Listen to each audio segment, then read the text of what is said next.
से भी अब एक अपडेट आया है। जम्मू के सुंदुआ आर्मी कैंप पर आतंकी हमला हुआ है। आतंकी हमले में आर्मी कैंप के गेट पर सुरक्षा में तैनात सेना का एक जवान घायल हो गया है।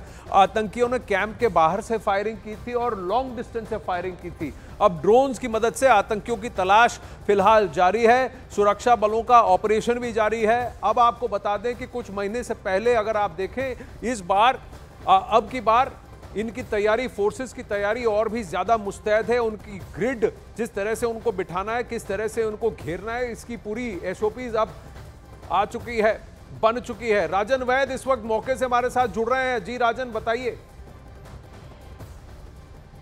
जी देखिए आनंद, इस वक्त मैं वही सुंजुआ मिलिट्री स्टेशन के पास मौजूद हूं और यही मेरे पीछे वो स्पॉट है जहां पे आतंकवादी हमला जो है वो हुआ है और एक सेंट्री को निशाना बनाया गया है। दो आतंकवादी बताए गए जिन्होंने क्लोज रेंज से जो है वो फायर किया है और काफ़ी राउंड गोलियों की आवाज़ें यहाँ पे आई हैं और जिसके बाद अब यहाँ पे एक मैसिव सर्च एंड जो कॉर्डन है वो किया गया है सिक्योरिटी फोर्सेस की तरफ से, जिसमें सेना के जवान, एसओजी और पुलिस के जवान जो हैं वो सब यहाँ पे जो है मौजूद हैं और खुद सीनियर पुलिस ऑफिशियल्स यहाँ पे पहुँचे हैं इस ऑपरेशन को खुद, और उन्होंने डायरेक्शंस यहाँ पे आकर दी हैं और सिक्योरिटी फोर्सेस ने यहाँ ड्रोन से, क्वाडकॉप्टर से, सभी से जो है इस इलाके की जो तलाशी है उसकी शुरुआत कर दी है, क्योंकि ये डेंसली पॉपुलेटेड इलाका है। यहाँ पे रिहायशी मकान है और क्योंकि आपको याद होगा आनंद, 2018 में भी जब जैश ए मोहम्मद के आतंकवादियों ने इसी सुंजुआ मिलिट्री स्टेशन पे अटैक किया था, उस वक्त वो इसके भीतर जाने में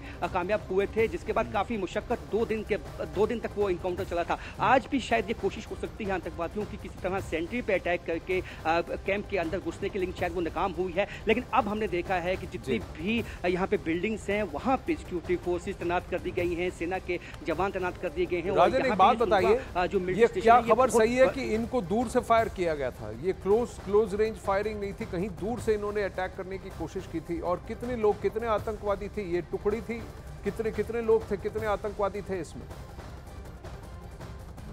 ये देखिए आनंद, जो हमें रिपोर्ट्स आई हैं उसके मुताबिक 2 आतंकवादी इसमें हो सकते हैं। हालांकि जो जवान है वो उसकी हालत भी नाजुक बताई गई है और ये जिस तरह का इलाका है आप देख सकते हैं कि इस वक्त जो पुलिस के जो एसपी हैं ऑपरेशन, वो भी यहाँ इस मौके पे मौजूद हैं हमारे सामने जो ये आते हुए यहाँ पे। तो ये जो इलाका है वो डेंसली पॉपुलेटेड है और यहाँ पे जैसे मैंने पहले कहा कि सीनियर पुलिस ऑफिशियल्स यहाँ पे पहुँचे हैं और यहाँ मीडिया से बातचीत करने की भी मीडिया कोशिश होगी उनसे। लेकिन जिस तरह का यह इलाका है आप समझ सकते हैं कि 2018 में भी जब अटैक हुआ था काफ़ी मुशक्कत करनी पड़ी थी और ऐसे में यहाँ पे OGWs का जो सपोर्ट है वो आतंकवादियों के पास हो सकता है, जिसके चलते यहाँ रैकी की हो सकती है इलाके की। उसके बाद ही प्लान तरीके के साथ जो है ये अटैक किया गया है, क्योंकि ये भी सूत्रों के हवाले से खबर आई है कि ये हेड इंजरी जो है वो उस जवान को पहुँची है। अब ये कहाँ तक, हालांकि सेना ने इसको अभी तक जो है इसकी पुष्टि नहीं। देखिए एक बात है राजन, देखिए इस बार, पिछली बार जब अटैक्स हुए थे तो वहाँ काफी